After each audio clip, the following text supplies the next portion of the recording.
Pleasant welcome to everyone to our Sunday program. Anybody here coming for the first time? Please show by raising your hand. Okay, we got family at the back. All right. Special welcome to all of you. So today, we're going to discuss the journey of life. Everybody is making a journey from birth to death, or they say from the womb to the tomb. So we're going to look at this journey. Everybody is making the journey, but the result and the success are different. So we are looking at what can give us the best result in this journey. So for everything to fall into context, we have a few broad areas that I'd like to mention to you that we'd like to spend some time discussing. So, if you are going on a journey, it is good. You don't know exactly, you haven't been there, so it's nice to have some maps, some directions, and so on. So in this practice of devotional service, there are 9 stages through which we progress. We would mention that. Then, requirements. What do we require for the journey? What will really help our journey? Guru, Sadhu, and Shastra. And what these things are, we'll talk a bit about it. Guru, Sadhu, and Shastra. But then there are many gurus people are following, and there are different paths. So we'll talk about the path of bhakti that we engage in. Then a broad area is obstacles. You're going on a journey, there are obstacles. So we have obstacles to deal with. 3 modes, the 6 enemies, Arjuna's question why people are inclined to sin, coping with the 3-fold and 4-fold miseries. And there are 6 things that spoils our devotional service. That's a lot, right? Yeah, that's a lot. So, we could try to go through this and see how it helps us in life's journey. So, when we speak about requirements, you have to make a journey, you need some guidelines. Guru, Sadhu, and Shastra. Guru means spiritual master who is a representative of God.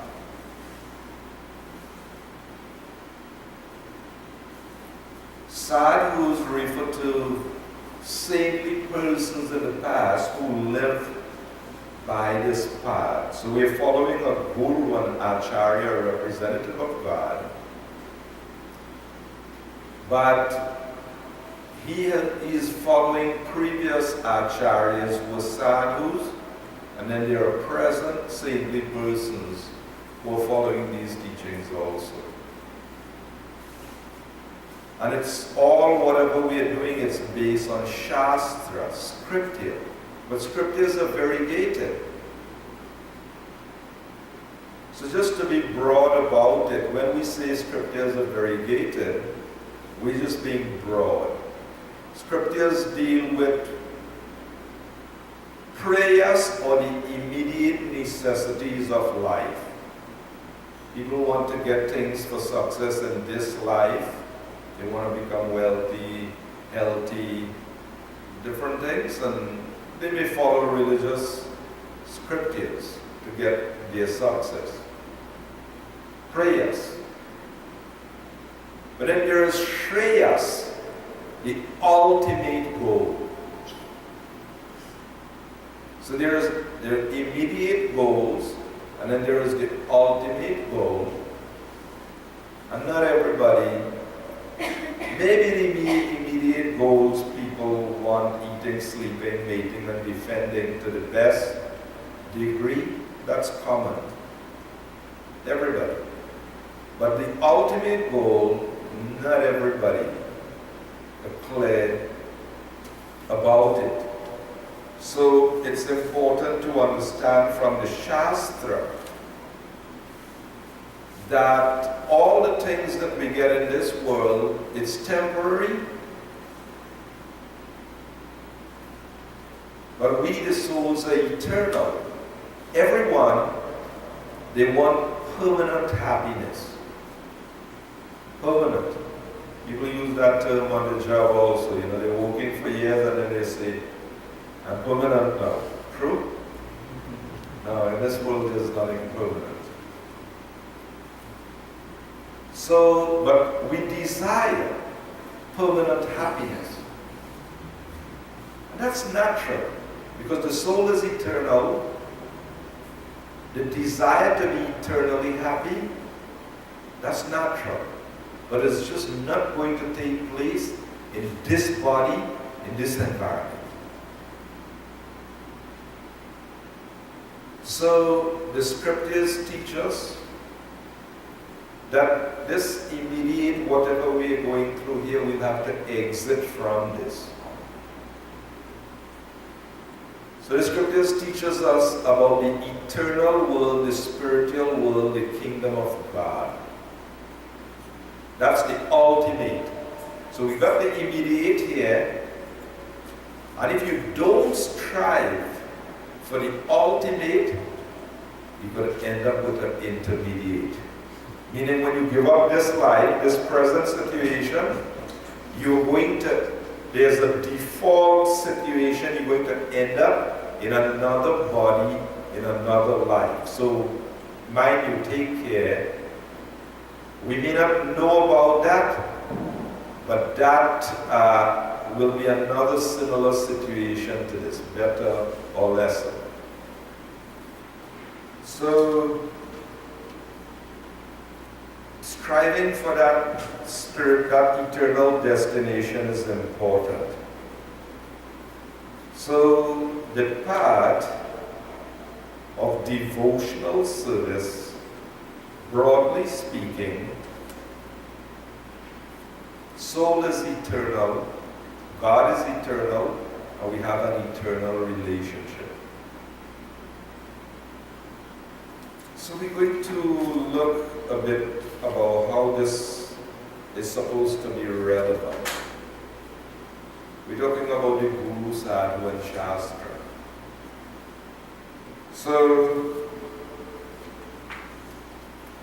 we've got a verse written on the board, and to put this verse into context, I'm going to tell you how this verse came about. Krishna, in the 4th chapter of the Bhagavad Gita, it's entitled Transcendental Knowledge. Krishna is speaking about 2 levels of transcendental knowledge. One level, knowing the self, the soul. But a higher level, knowing God, the source of everything.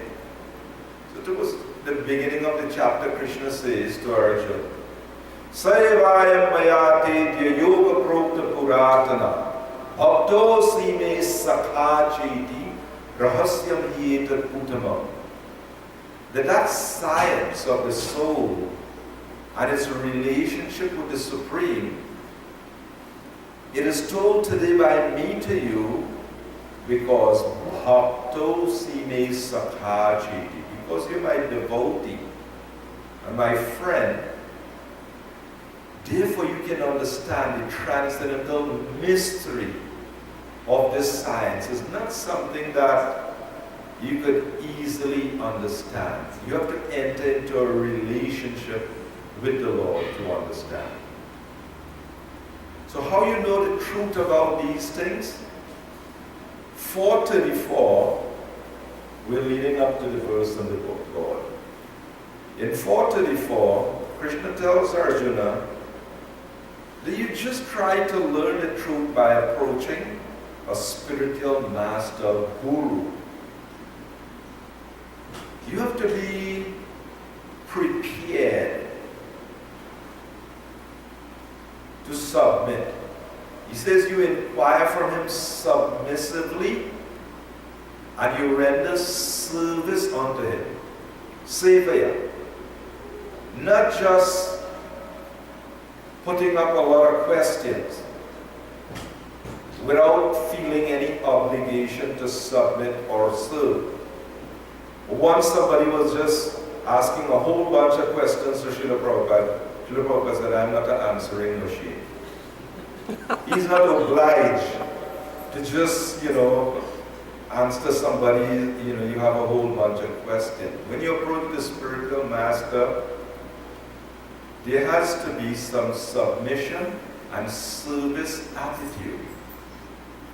And then Upadikshantite Jnanam, then he would actually reveal to you by that submission and service, he will reveal to you that transcendental knowledge. So what would you learn? The next verse he says, Yet Gyatana Punar Moha. Just to give a little example before I get to this next verse. Let's take a look at Bhagavad Gita, typical example. Bhagavad Gita begins with first chapter, Vishada Yoga, lamentation. Like everybody lamenting in the first chapter, right? You remember how the chapter starts. Dhritarashtra, he has a problem. He asks Sanjaya, they've all assembled at Dharmakshetra, Kurukshetra there. So what did they do? You assemble on a battlefield, what would you do? If you're hungry and somebody bring a plate, prasadam in front of you, and somebody asks, what did he do? So, Dhritarashtra, he has a purpose in inquiring. He has problem, he has doubt that this place is Dharmakshetra, and this holy place may favor those righteous sons of Pandu. My sons, it may go against them. So he's worried about that.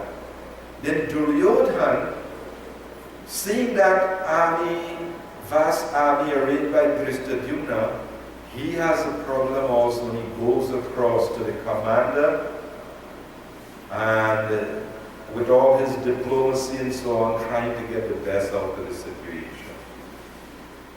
And poor Arjuna, he's in the same situation also. Time to fight, and he says to Krishna, please drive my chariot between the two armies, let me see. And when Arjuna found himself, and Krishna drove the chariot in front of Bhishma and Drona, his grandfather and his teacher, the persons who he's most attached to. And then Arjuna, his mouth is drying up, mind is reeling, his limbs are quivering, bow falling from his hand. He says, I've lost all composure because of miserly weakness. Kripana means miser. So this body, he's a powerful warrior, he can fight. But because of this bodily concern, he can't function. So he asks Krishna, Shishyasteham. All the time he was arguing with Krishna this way, that way. Now he says, Shishyasteham. Now I am a disciple and a soul surrendered unto you. He said, Yashreyasyan.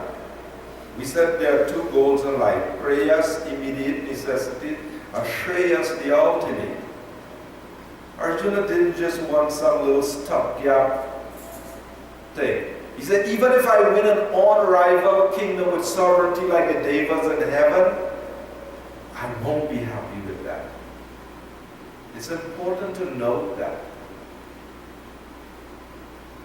the soul needs some ultimate. Srila Prabhupada said all disturbance is due to want of the ultimate goal.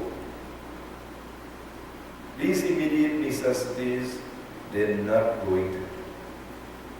So out of the three persons lamenting in the first chapter of Bhagavad Gita, Arjuna said, Shishyasteham. I am a disciple, I am surrendered unto you, you please instruct me.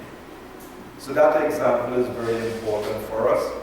Take Arjuna's example. We have to be willing to submit to Guru, who wouldn't scratch his head and say, I think, I feel, I believe. He would teach on the basis of Shastra, Scripture.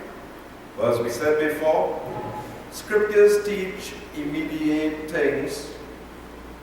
So we need to know this, that better we strive for the ultimate. That is the best thing, to strive for the ultimate. In Lord Rishabhadev's words in Bhagavad, he says, Nayam deho deho bhajam niloki kashtan kaman arhati vibhujam. He's speaking to his sons.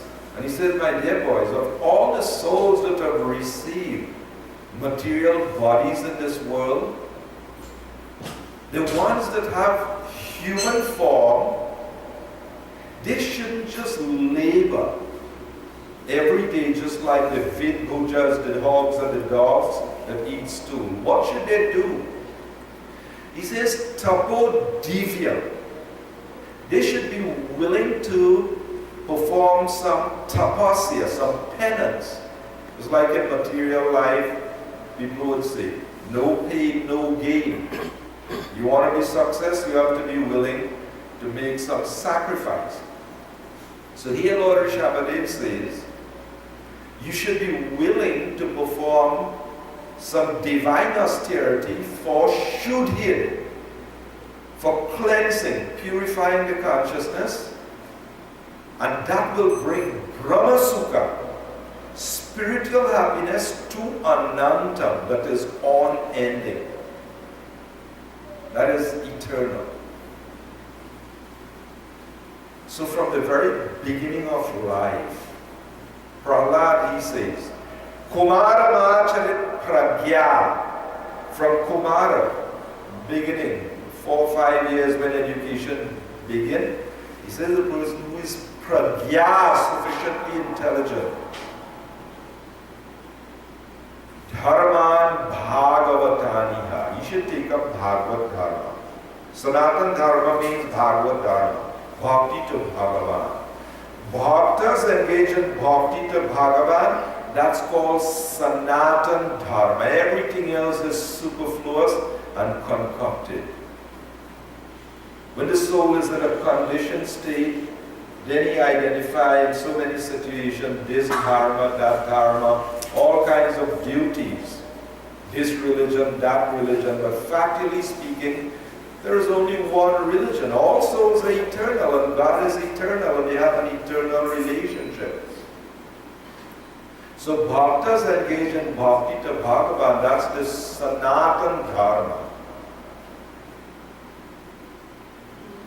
So we said that we should have some map on the way making this journey so you will know where have you reached. So there are 9 stages in progressing on this path of bhakti or devotional service. So this begins like this, Adau Shraddha, some preliminary faith. You just hear something and you just come. That's Adau Shraddha. Then Sadhu Sangha, by taking the association of devotees, you become more acquainted.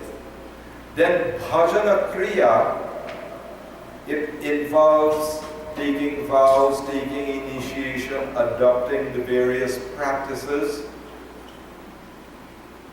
Then Anartha Nivriti, by taking up these practices, they go in two ways. Positive things to adopt and some negative things to avoid. So we'll cover the points about things that are favorable and things that spoil our devotional service.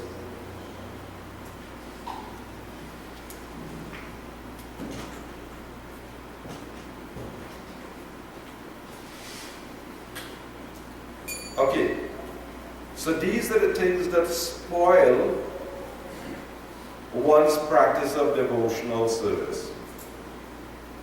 I think this verse some of you know. Please try and repeat this after me, this Sanskrit. Atyahara prayasascha prajalpo niyamagraha janasangascha laulyam cha Sabbir bhaktir vinashyati. Translation. One's devotional service is spoiled when he becomes too entangled in the following activities. Listen carefully. 1. Eating more than necessary or collecting more funds than required. You know the word, right? Atyahara. When we became brahmacharis so long ago, that was a common word used. You know how it was commonly used? Atyahara, if you ever take more than you eat and go and stash prasadam in your plate somewhere, they'll just let you know. Prabhu, you're Atyahara. That was very common vocabulary in the brahmachari ashram. Atyahara, overeating or over-collecting. 2, over-endeavoring for mundane things that are very difficult to obtain. Over-endeavoring. Prahlad, he tells the boys in class, Tat prayasa na kartavya. And he goes on to explain why. You shouldn't make extraneous endeavors for these material things. You know why? He tells the boys, Sukhamayandriyakam daitya deha yogina dehinam sarvatra lamyate daivan dukhamaptumayatnataha. Just as your suffering comes without you endeavoring for it. You don't go looking for headache and stroke and loss in business. That comes automatically. So Prabhupada said, just as your suffering comes without you endeavoring for it, what you are entitled to, that will come your way. You don't have to go making extraneous endeavors. So somebody could say, thanks Prabhu, that's good news. I don't think I'm going to look for work again. I'll just sit around and wait for it to come. Well, sorry. Krishna says, Karmani eva hikaraste na phaleshu kadachana. You have a right to perform your prescribed duty. Never be attached to not doing your duty. So there's a difference between making extraneous endeavors prayasa. In other words, you could perform 3 jobs and get extra money. You will not enjoy 1 grain of pleasure more than you are destined to. Your lawyer will take so much, your doctor will take so much, your vehicle will take so much, teeth will take so much. people will squander.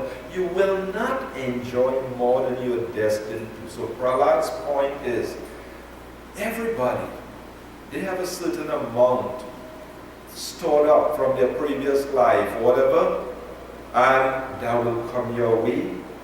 So tasya hetu prayateta kovida, those who are intelligent, they should only endeavor for that permanent end, that ultimate. So that's 2, no over endeavoring. 3, now mind you, we're talking about 6 things that spoils one's devotional service. Talking unnecessarily about mundane subject matters. That was another common vocabulary. What they'll tell you, if they hear you talking anything, they hear some brahmacharis carrying on, somebody can say, that's prajalpa, prabhu. Prajalpa just means mundane talk. Gramya, katao, kind of nonsense. What is this called, prabhu? Who win the election, prabhu? All kind of this mundane, this and that, and all kind of discussions and this and that.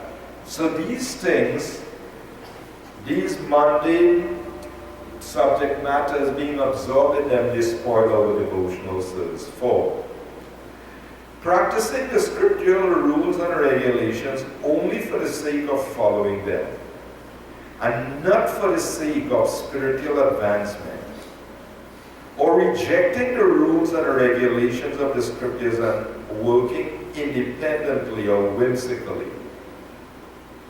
So both. Some people just follow them for the sake of following, well, probably 16 rounds, so I just, get those beads down, you just do it anyhow.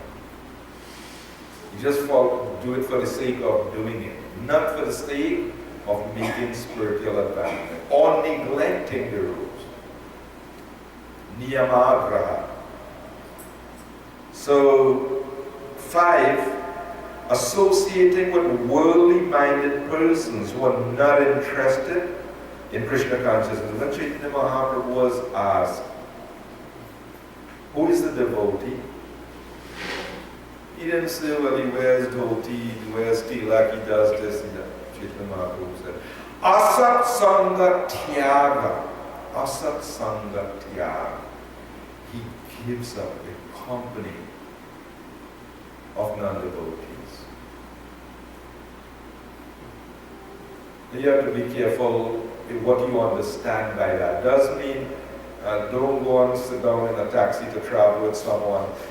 What we mean by not taking the association of non-devotees means that not participating in their habits and what they enjoy and their mode of life and so on. It doesn't mean that you don't go and try to associate and try to give them spiritual life. No. It means not taking or sharing their values, their system. And 6, being greedy for mundane achievement. So these are 6 things that spoils one's devotional service.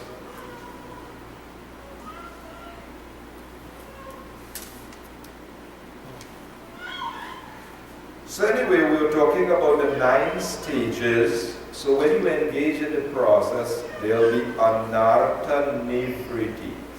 You follow the rules and regulations, you'll become free from anarthas, the vices, and so on. So what are these vices?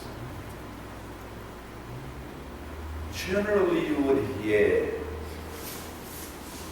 about calm, lust. In the Bhagavad Gita, Krishna Arjuna asks, what is the person impelled to sinful acts, even unwillingly, as if by force? So there is some urge, some burning desire to indulge in these things. And we should carefully understand, what is this? This calm is nothing but the perversion of prema. Prema is the soul's original affection or love for God.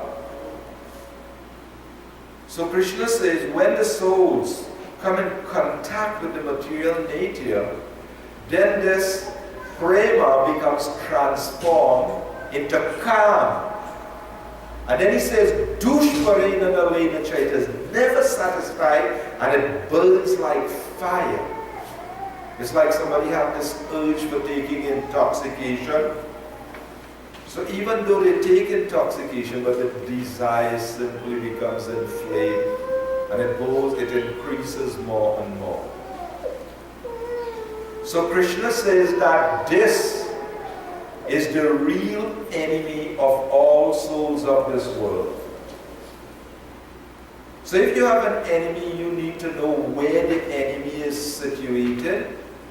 So Krishna says, Indriyani mano buddhir. Indriya, the senses, this calm, this lust, this urge is situated in the senses.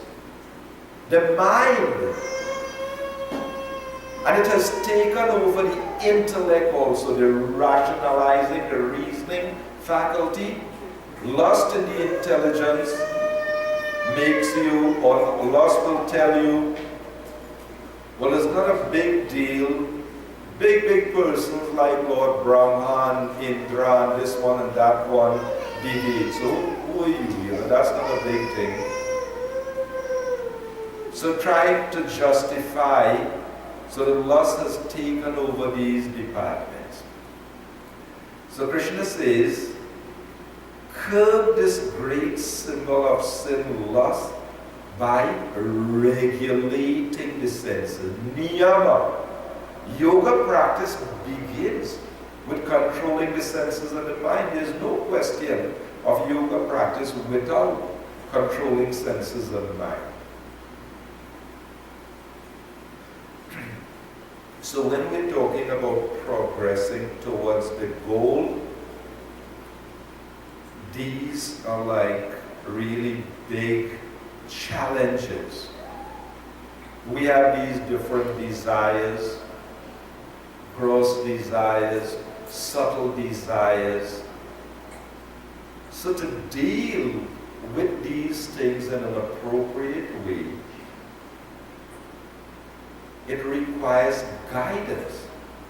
That's why there's ashram. Ashram literally means shelter.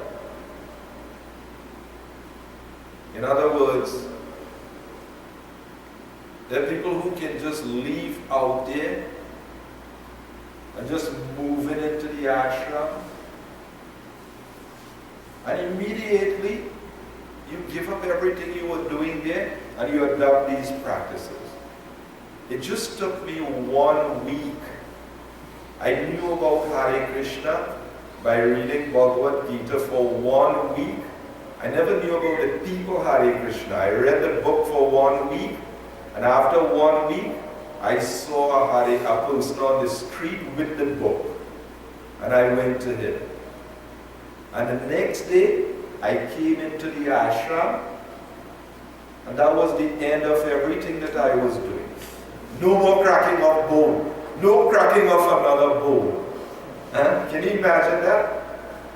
Somebody was a meat eater, somebody, whatever you were doing, but now you take shelter. You take shelter. That's how powerful ashram is. So we practice what is referred to as Panch Anga Bhakti. We're talking about this journey to perfection. So these things are really shelter. Sadhu Sangha, strength from the association of devotees, very, very important. Nam Kirtan in Kali Yuga, this is the prime method for uprooting those vices, awakening knowledge, awakening spiritual pleasure. Chanting is what has the power. Bhagavad Shravana. It says Nityam Bhagavat Sevaya. Nityam, every day. To hear Hari Katha, to hear the message of Bhagavat every day, that gives spiritual strength. Krishnadas Kaviraj said, if a person doesn't eat grains sufficiently, his body will become weak, and he'll be prone to attack of diseases and so on. Similarly, if a person doesn't sufficiently hear Harikatha, the glories of the Lord, he'll be prone to Maya. Meaning, if you don't sufficiently, if we are not immersed in the glories of the Lord, we're going to be absorbed in the mundane things of this world. There's no two ways about it. We're going to be entrenched in material consciousness, attracted to mundane things. Instead of reading Bhagavatam every day, we pick up a new newspaper every day. A new piece of garbage, the same garbage in a new piece of paper every day. People eagerly look forward. You know, they think something, they enthusiastically get a newspaper to get into. The same old trash. Who killed who stole what, who did what. And you could read that for a million lifetime, it's not going to get you anywhere. So at some point in our life, we have to make that determined effort to break rules. When I mentioned the 3 modes, it's like a rocket going out of space has to get out of the Earth's gravity. When we talk about people have to be liberated or free, moksha, salvation, what does it mean to be free from? We are bound by the 3 modes. So we have to do what it takes to get out of the 3 modes. So after Krishna describes to Arjuna the influence of the characteristics of the modes, the 3 modes, Arjuna wanted to know, well, it seems things are pretty bad, you know, people are eating like this, they're behaving, they're doing like that. How do you become free from these modes? And Krishna said, Mam chayo vyabhicharina bhakti yogina sevati sagunan samatityetan brahmabhuya kalpati. That when one engages in avyabhicharini bhakti, meaning undeviating, full, when one engages in full devotional service, unfailing in all circumstances, Sagunan samatityaita. Sagunan. You transcend the modes. So we have to be prepared and willing to live by that. Transcending the modes, it's a matter of application. Just like eating. How do you transcend the modes as far as eating goes? Well, Krishna says, Yagya Shishtashina San. Devotees are released from all sin by preparing food, yagya shishta, offering first and sacrifice. Then they are free from all sin. Those who prepare food for their own enjoyment, they eat sin at every mouthful. Mean they're impelled by the gunas. They want to eat like this, they want to eat like that. So it simply means that we have to live by the rules. If hearing topics on chanting the glories of the Lord will keep us beyond the modes, then similarly if you go and you listen to mundane songs, then you fall within the modes. So we are speaking about Sadhu Sangha Nam Kirtan Bhagavad Shravana. If we regularly hear Bhagavad, devotional service will remain on the front. Serving Krishna will remain in the front, otherwise it will go to the back burner and our urges and our desires will come to the forefront. So Bhagavad Shravana, Murti Seva, by taking shelter of the Lord and serving the Lord, absorbing Rishikena, Rishikesha Sevana, engaging our senses in the Lord, making garlands for the Lord, making nice offerings to the Lord in various ways, engaging our senses. The Lord is Govinda. He gives pleasure to the senses. He is the Rishikesh, the master of the senses. He'll control the senses. if we keep it engaged in it. So Murti Seva. Then Mathura Varsha Dham, the holy place, taking shelter of the holy place. Great if you can go and settle in Vrindavan and Mayapur. But Srila Prabhupada says, where the Lord appears in the temple where he is worshipped is also a holy place. And if we take advantage of these places, then we will actually derive benefits. So Chaitanya Mahaprabhu says these 5 activities, if we do it in an ongoing way, we can perfect our life. Anything you remember that I didn't cover, I know there are things that I probably didn't cover, but you won't remember, so won't matter. Anybody have any questions? Raj, excuse me. You never got to the verse.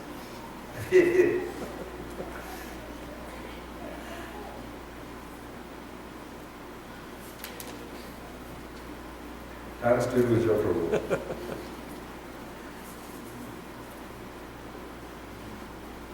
So you can all repeat that verse in the board after me.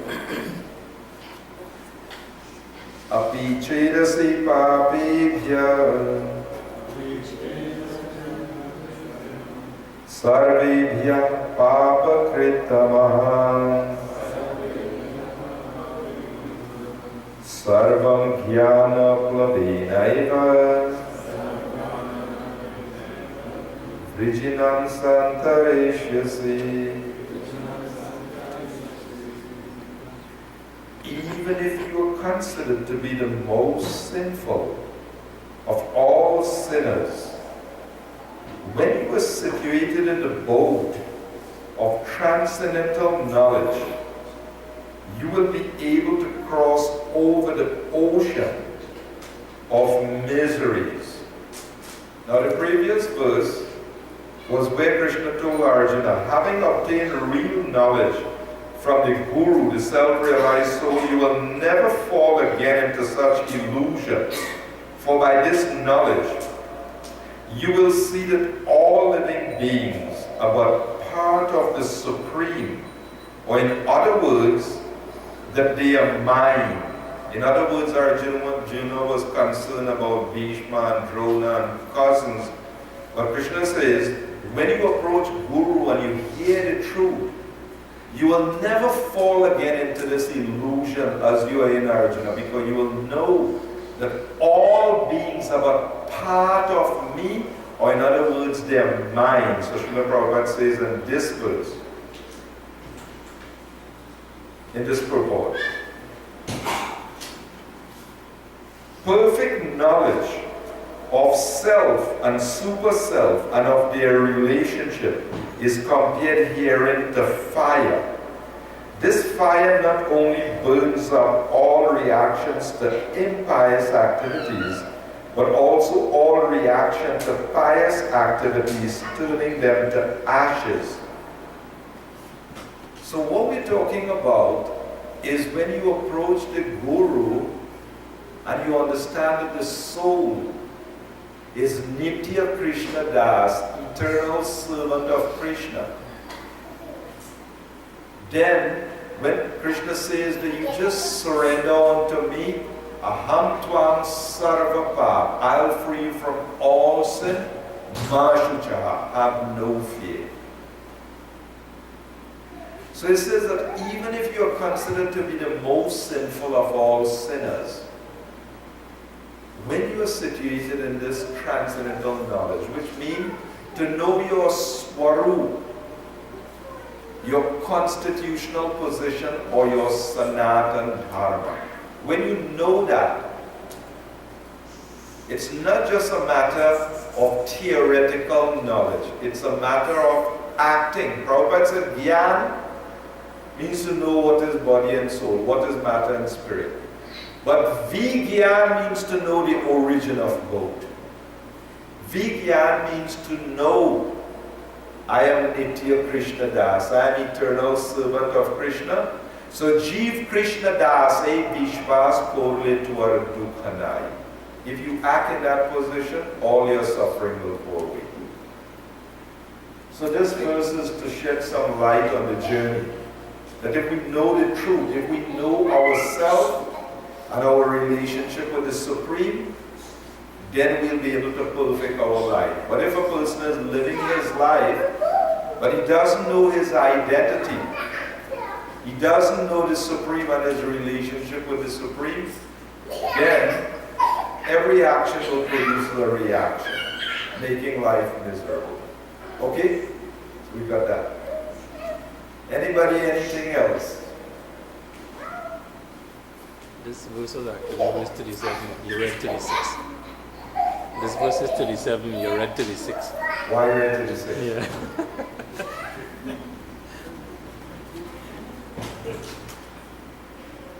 Yeah. As the blazing fire turns firewood to ashes, O Arjuna, so does the fire of knowledge burn to ashes all reaction to material activities. So that's the translation to the verse on the board. That as a blazing fire turns firewood to ashes, so does the fire of knowledge burn to ashes all the reaction to material activities. And you can, if you're reading in scrutinizingly, the purport to 36, Srila Prabhupada starts the purport by saying, proper understanding of one's constitutional position in relationship to Krishna is so nice that it can at once lift one from the struggle for existence which goes on in the ocean of messiahs. And he starts the next purport, 37, perfect knowledge of self and super self and of their relationship is compared here into fire. So it's very important to understand this relationship with the Supreme in order to make life successful. Okay. Anybody? Anything else?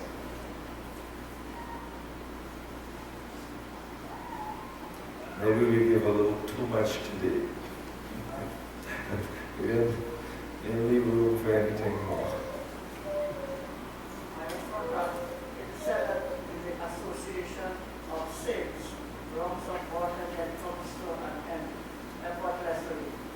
We didn't quite get that. Anybody could relay that? We didn't get that. Yes. It one is in the association of saintly people.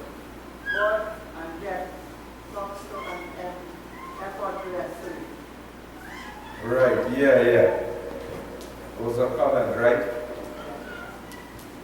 If one take the association of saintly person, he become free from birth and death? Yes. Yeah, we can support that. If you take shelter of saintly persons, then that will be fine. Jagat Guru Srila Prabhupada ki jai.